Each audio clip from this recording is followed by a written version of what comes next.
салом алайкум дӯстон ва мухлисони меҳрубон ва муҳоҷироне ки берун аз ватан кор ва фаъолият мекунед.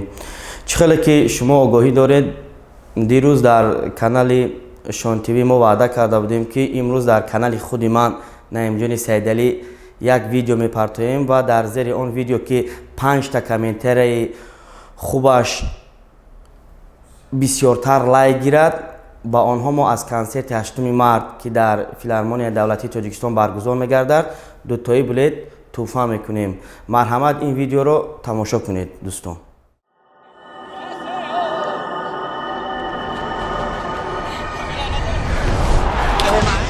дастаи мо аслан аз ҷавонҳо ташкил шудааст. мо мехоҳам ки фарзанд ва оянда футболист шавад, дар дастаи ҳамин бохтар бозӣ кунад, Парвини ноҳияи бохтар бозӣ кунад. ҳаракат мекунем ки аз дастаи мо ҳам дар мунтахаби Тоҷикистон бозӣ кунанд. дастаи дӯстмедоштагӣ ман фақат Парвин, боз Парвин тамом. Парвин номи зебо аст ва Парвин маъноаш он аст ки баландиҳо аст ва мехоҳам ки командаи мо ҳам доимо дар баландиҳо бошанд ва парвози баланд дошта бошанд. Дар вақтое ки ман бекор бошам, кам ба варзиш машғул мешавам. вақте ки ман аз шаҳр ба ноҳия ки омадам барои дидани бозингарон рафта ва дар он ҷо кам футбол бозӣ мекунам.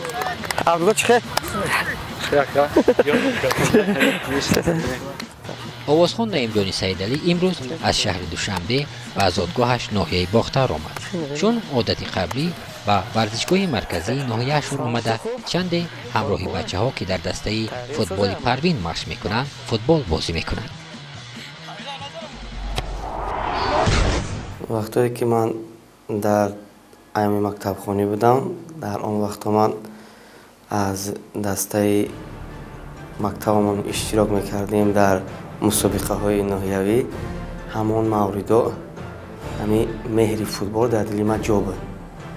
вақтое ки ба мурури замон ман касби асосии ман ки санъаткор ки бошад, ман хостам ки дар ноҳияи худмон як командаи ташкил кунам. чанде бо ҳамдиёрон будану ҳамроҳашон бозии футбол кардан барои Наимҷон таи 2 сол аст ки як навъ одат шудааст.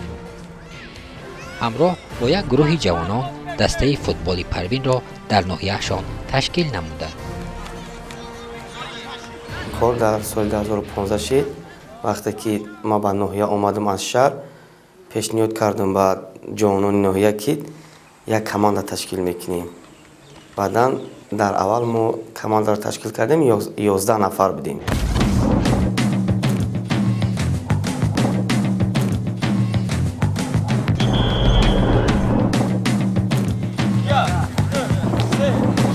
умедҷон Шарипов мураббии даста аст.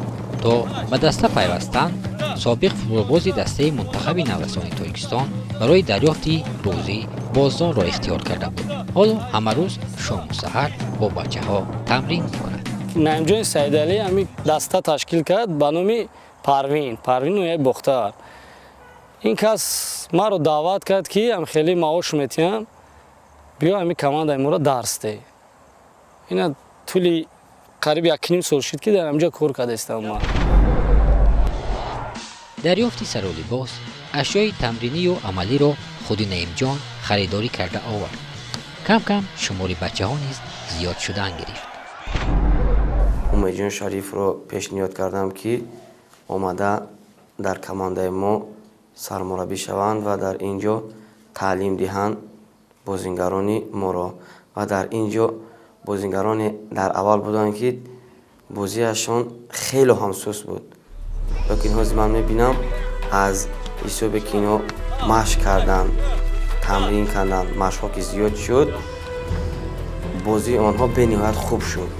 масалан Анушервон, Парвиз, Нур ва дигарон бозиашон ба ман бениҳоят маъқул аст. умедҷон Шарипов то соли 2008 дар дастаҳои гуногуни футболи ҷумҳурӣ бозӣ кардааст. дар байни солҳои 2004 то 2008 дар дастаи наврасони футболи Тоҷикистон бозӣ кардааст. соли 2004 در حیات این دسته جام پرزیدنت قرقیزستان را صاحب شده است. سال 2006 با تیم نورسان تاجیکستان در بازی‌های چمپیونات آسیا اشتراک نموده است. команда вахш Қурғонтепада будам, Телеком Қурғонтепада будам. Бо бозингарои на Фатло Фатлоев, Нурдин Давронов, кати ино дар мунтахаби Наврасони Тоҷикистон бозӣ кардагиам. Сингапур рафтем соли 2006. Сингапур ҷоми Осиё буд. дар унҷо сеюм ҷора гирифтем. Сеюм ҷора гирифтем, рӯйхат ба ҷоми ҷаҳон омадем. Ки 2007 ҷоми ҷаҳон дар Кореяи Ҷанубӣ шуд. Дар уҷа аз 24 давлат 8 ҷора гирифтем. баъд аз вақте ки аз ҷоми ҷаҳон омадем, камтар рӯзи гап шароит хона сус буд. аз ҷиҳате ки олӣ ба зиндагӣ намерасид, ман футбола баҳс кардам. аксари нафароне ки дар ин ҷо машқ мекунанд дӯстдори соҳаанд. абдуқаҳор саидалиев капитани даста аст. ӯро ба тамрингоҳ муҳаббати беандозааш нисбат ба ин бозии зебо ба ин ҷо овардааст. шуғли дӯстдоштаи ман футбол аст. барои мо дар футбол машқ мекунем. нурмуҳаммад табар дар донишгоҳи давлатии шаҳри қурғонтепа таҳсил кардааст. шуғли асосияш соҳибкорӣ аст. дукони фитафурӯшӣ дорад ва рӯзгорашро аз ин ҳисоб пеш мебарад. вақти варзиширо ҷудо кардагиам, миём варзишгоҳ машқ мекунам, ага сар кор ягон мушкилӣ нест. аз ҳамун соли 2011 хатм кардам мактабро, аз ҳамун сол соҳибкорӣ машғул шудам. ҳамин тавр услуби кории нурмуҳаммадро абдуқаҳор низ дар раванди кории хеш истифода мекунад. ӯ корманди шӯъбаи маорифи ноҳия аст. ман дар шӯъбаи маорифи ноҳияи Бохтар дар иттифоқ Касаба соҳаи маориф ба ҳайси муҳосиб кор мекунам.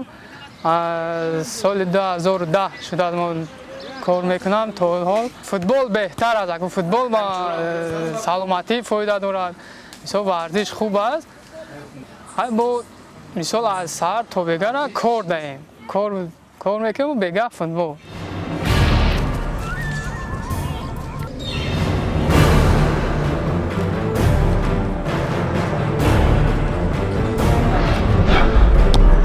машғулияти ман дар футбол ин барои маблағ не, барои шавқ рағбати худ ман ба ин футбол машғулам. ҳар вақт соати муайян дар миём медавам, тренировка мекунам, баъд байпаси кор мешавам.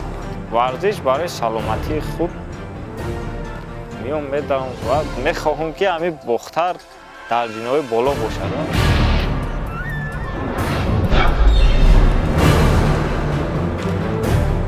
вақти ман омадам кор кардам, ҳамаш гуфт ки дар инҷа ягон бор тренери футбол набуда. дӯст медорам, футбола дӯст медорам. ҳаракат кардем, ҷон кардем ки бисёртар дӯст дорам. зиёда аз 100 нафар мо дар инҷа дарс метем. ҳаракат мекунем ки ҳамин намуна шава, калонҳоро дарс мекунем, кудакҳоро дарс метем ки ҳамин корои ноҷон накунанд, корои бад накунанд, биён ҳамин ба варзиш, ба футбол машқ кунанд. баробари таъсиси даста соли 2015 бо ташаббуси Федератсияи футболи Тоҷикистон Лигаи дуюми футболи Тоҷикистон ташкил карда шуд. акнун аз бозиҳои маҳаллӣ пайвастан ба бозиҳои даврӣ барои футболбозони даста як қадами устуворе буд баҳри пешрафт. оста командаро пурқувваттар кардан гирифтем. моро пешниҳод карданд ки дар дуюм лигаи футбол иштирок кунем. баъдан мо дар дуюм лига командаро ташкил карда дар онҷо бозӣ кардем. ҳамин тариқ бозиҳои даврӣ шурӯъ шуданд. муддати як мавсим даста дар лигаи дуюм баромад кард. тирамоҳи соли 2015 бозии охири даврии хешро дастаи Парвин бо дастаи Коммунаи ноҳияи Фархор мегузаронид. ин бозӣ барои даста нақши муҳим дошт. дар сурати ғолибият ба лигаи якум роҳхат мегирифт. дастаи Коммунаи Фархор буд. барое ки мо бозӣ рафтагӣ дар уҷа 1-0 шудагӣ буд. дар ҷа мо бояд бозӣ ҳалшаванда буд. ком бозӣ ки командае ки ғолиб меомад, ҳам команда мисол чемпион буд. мо барои ҳам дар стадиони Хумон, дар варзишгоҳи Хумон мо командаро 1-0 биридем. баъд мо чемпион шудем, чемпион вилояти Хатлон. якум ҷоя гирифтем дар вилояти Хатлон. дуюм лига. ҳамихе дига наимҷонам завқман шид. Рӯйхат гирифтем якум лигада буромадем якум лига не имсол якум лига бозирам дар байни 13 даста ҳозиражда шашум ҷо рафтестем.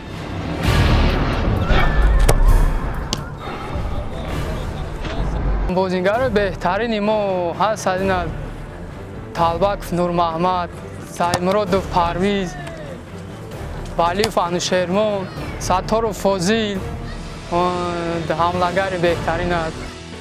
ҷурабек бобоев аслан мухлиси даста аст.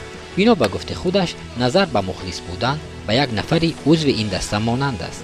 аз рӯзи аввали ташкили ин даста дар тамоми тамринҳо ва бозиҳои гурӯҳӣ дастаро ҳамроҳӣ мекунад. дар пеши ҳамино ҳастам ва барои диққатино тамоми ҷумҳурия гӯё гаштам, ҳама ҷо мерам.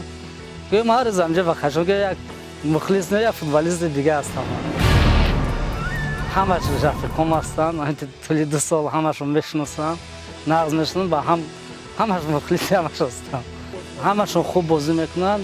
Парвиз аст, Анушервон, Фаруқ, акай Фозилҷон Сатторов, Иброҳим аз ноҳияи Восе, Анушервон ва Фаруху Шабоз аз ноҳияи Абдурамоҷон бошанд. Башир аз шаҳри Қурғонтепа ва дигар бачаҳо аз ҳамин ноҳияи худам монанд, зодаи Бохтар ҳастанд. баробари роҳат гирифтан ба лигаи якум ва сар шудани бозиҳои даврӣ дастаи дуюми Парвин ташкил карда шуд. дастаи дуюм як нав ивазкунандаи ҷои дастаи аввалро мемонд, зеро акнун дастаи дуюм дар лигаи дуюм низ бозӣ мекард. мақсади асосии мо барои ташкил кардани команда дар он аст ки футболи тоҷик, футболи ноҳияи Бохтар пеш равад.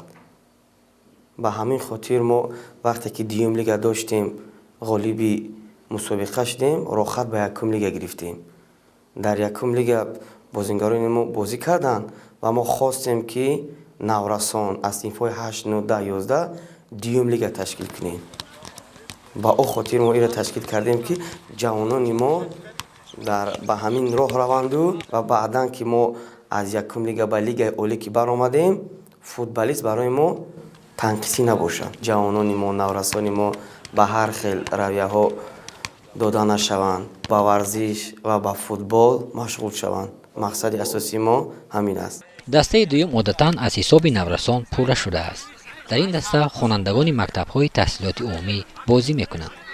шавкат ва зоирҷон дар мактаби рақами 1 ноҳияи Бохтар дар синфи 10 мехонанд. дастаи мо ки аз соли 2013 таъсис ёфтааст, хеле ҳам сипосгузории худро ба мураббиямон Умедҷон Шарипов мерасонем ки ӯ дастаи моро ба дар Тоҷикистон муаррифӣ кард. таҳсил дар мактаб хеле хуб аст. ман дар мактаб ҳам чунин ҳуҷумгар бозӣ мекунам. дар мактаб тӯли чанд сол мешавад бо ҳамроҳии ҳамсинфонамон ғолиб омада. худ ман капитани команда ҳастам.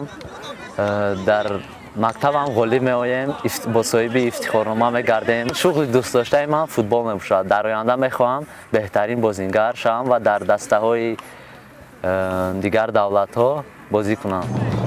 Комрон Турақулов дарвозабони дастаи дуюм аст. дар чанд бозии рафиқонаи дастаи якум низ иштирок кардааст. футбол барои ояндаи худам машқ мекунам. варзиш барои саломатӣ ҳастам. тӯли қариб 4 сол мешавад ки ман футбол машқ мекунам. сафар мекардем, аммо кам сафар мекардем. ҳозир боша бозиҳои мо оғоз шуд ва сафарҳои бисёр мекунем. 3 бозӣ гузарондем. бо якум бозиамон ки бо Хуросон буд ки бо ҳисоби 3-2 мо мағлуб шудем ва бозии дуюмамон бо Қумсангир ва бозии сеюмамон бо Қабодиён буд. аз бозӣ хеле бисёр таҷрибаҳои хубро омӯхтем ва тактикаҳои нав ба навро омӯхтем. ҳар яке аз ин наврасон бо шавқи зиёд ба тамрингоҳ меоянд. яке мехоҳад ки варзишгари машҳур бошад, дигаре хоҳиши дар дастаҳои номдор бозӣ карданро дорад. ният дорем ки оянда дар дастаҳои пурқуввати Тоҷикистон ва берун аз Тоҷикистон номи шарафи Тоҷикистонро баланд бардем. ин касб ба ман маъқул аст. барои ҳамин ман ҳамин касбро интихоб кардам. محمود رحمتوف هم مثل کامران دروازه‌بان است، اما نه در دسته یکم یا دوم، بلکه در دسته نورسان پروین بازی میکند. او الکی 3 سال شد که مشق میکند. از آنکه اندرمان صحبت ما از تمرین فارغ نشود، ما نیز به مشق او همراه شدیم. با من دروازه‌بان ایستادن خیلی معقول است. برای همین دروازه‌بان می‌ایستم. محمود بسیار میخواهد که ورزشگاهشان زمانوی باشد. از این خاطر هنگامی که جمعی دسته در تعمیر ورزشگاه می‌کوشیدند، هر روز به اینجا آمده یاری می‌رسانید. ورزشگاهمون تا حال در تعمیر بود و نه تعمیرش تمام شد. با آغاز به انجام رسید. بیشتر علف‌هایش کم بود، ولی وقتی که زمین‌هایش رو نرم کردیم، آب دادیم، بعد بسیار شد علف‌هایش.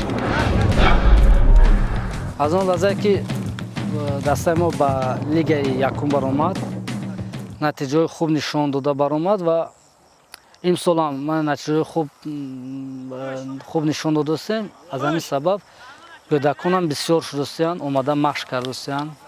نورسان، کودکان نورسان. جورابک بابای فرزند خود روزیبای را نیز به دسته نورسانی پروین آورده است. روزیبای حالا در صنف هفتم میخواند و در دسته نورسانی سال تولدشان 2000 و 2005 بازی میکند. من حضورم که در آینده خیلی فوتبالیستی نقش شوم و جوانان ما در مملکت هم بازی کنند و میخوام که به هر جا رفته بازی خیلی خوب نشان دهم. میخوام که در همین جا مهارت خود را صقل دهم و در دسته های پیش جمهوری تاجیکستان بازی کرده نامبردار دولت خود باشم.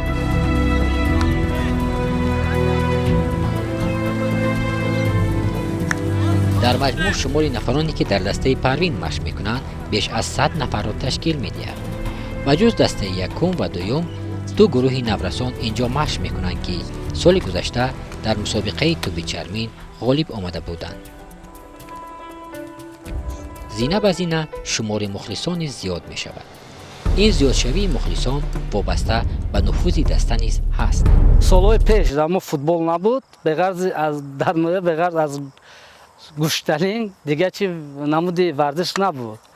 وقتی که نمیدونی سیدعلی با عهده گرفت و فوتبال شد و چمپیون شدیم و کودکامون 2 بار دوشنبه در مسابقه رفتن تولد 98مون 2000 2002مون جوان هستیم، نه دویم سال بازی میکنیم. سالهای آینده مثل دیگر دستا اگر 20 سال 30 سال شد ممکن باور دارم که 20 هزار آدم میشه در دستا، برای که مکتب دسته ما مکتب کودکان هم نه سال 2013 2012 تشکیل یافت. این حالی برای فوتبال کمش 50 60 سال در کار است که از وای جمهوری از وای ناحیه از یک دسته یک فوتبال باز بهترین برای سندیوارش در آن است که سال 2015 ما در لیگ دیوم بازی میکردیم، مخلصان ما کم بودند. الحال که باشد در لیگ یک هم لیگ دیوم بازی میکنیم، مخلصان ما به نهایت زیاد شدند. در هر یک بازی که پروین در میدان خود میگذراند، مخلصان زیادی برای دستگیری دستهشان جمع میشوند، اگرچه ورزشگاهشان نشستگاه ندارد. نوابسته که ما در لیگ یکم بازی داریم، میدان ما با طلبات‌ها جوابگو نیستند، لیکن ما امیدوار هستیم که برابری حکومت نوحیه برابری رهبریت کمانده همین میدان ما را به طلبات نقض رسانده میتونیم. ما نیت داریم که در لیگ ملی جمهوری تاجیکستان اشتراک کنیم. طبیعی است که تامین نمودن بیش از 100 نفر با لباس ورزشی، مواد تمرینی کاری آسان نیست. هر یکی از این گروه ها لباس مخصوص خود را دارند، خواه لباس تمرینی و یا خواه لباس علاهیده. بچه ها مینداری از سرپرستشان میکنند، اما با گفته نعیم جان سیدعلی آنها با بخش جوانان ورزش و سیاحی ناحیه همکاری زیست دارند. در این صد ما با بخش جوانان و حکومت ناحیه که همکاری که داریم، ما در این چیز مشکلی نمیکشیم. برای ما دستگیری میکنند و کمک‌های خودشان را که میرسانند، ما مشکلی را احساس نمیکنیم. منوره ستاربه، مدیر بخش جوانان ورزش و سیاحی ناحیه باختر، امروز او نیز هر یک بازی دستهشان را مخلصی میکند. از همون دوره نورسی و یک جوان بی‌بوک بود. در آزمون‌های ناحیه من همچون جوان فعال اشتراک میکردم. ما را مقامات اجرایی حکومت ناحیه انتخاب میکرد برای برگزاری این یا آن آزمون‌های فرهنگی، لیکن اشتراکچی‌های همون آزمون در همون وقت رقم 1 نعیم سیدعلی بود. همین یک خصوصیت داشتن همین حس ملی، خویشتن‌شناسی، خودآگاهی در همین نعیم سیدعلی بود که امروز و اقدام خوبی رو پیشه کار خود کرد و امروز همین افتخاری مونس هست که در قریب که بسیاری بازی‌ها دستاوردهای نظر رو صاحب گردن. همین نتیجه بود که بعدی همین اشتراک در سال 2015 در لیگ دوم غالبیت رو به دست آوردن و در سال 2016 علاقه آنها در لیگ یکم فعالیت کرده است.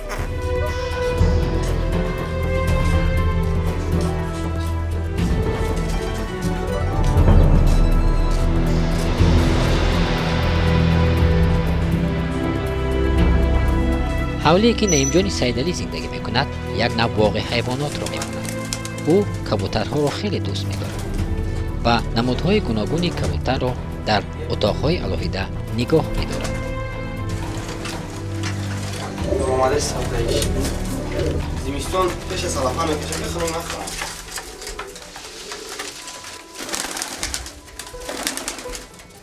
کفترها رو نگاه کردن این خوبی من است.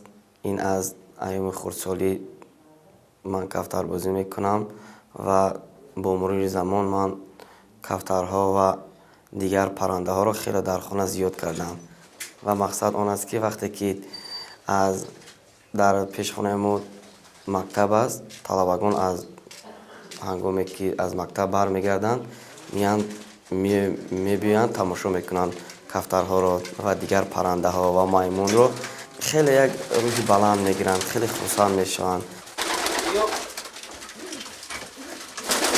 همش کنم دارم. مثلا اینه دیدی اینه اینه چیز اینه پارتوشایکو کودریاوی این کودرای اوکراینسکیه عقیبی وای ایرانیه اینه سیون نمیسیه این زردگ راسیسکیه اینه سیندو پشتالیونا افغانیه بکردم همش به زود خطیه. انا این جانور را یک دوستش با او تحفه کرده است. نامش جیبور است. جیبور 3 سال شده اینجا زندگی میکنه. این را پاکستان آورده. آمده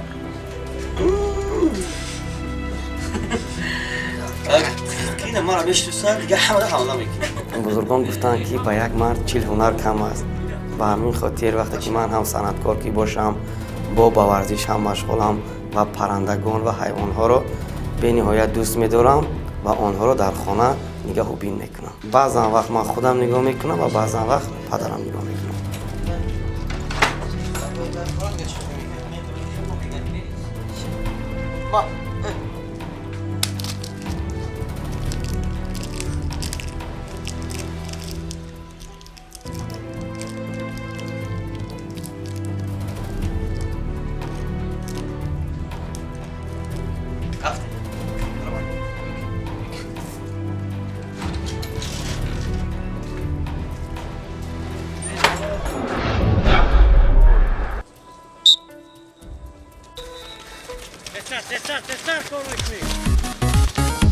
موسیقی نقطه تیجه تقدیم میکند.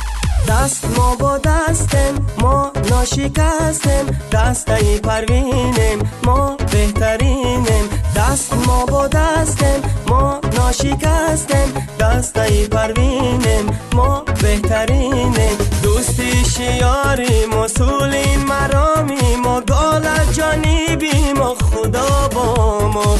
دوستی شیاریم اصولین مرامیم و گال جانبیم و خدا با ما.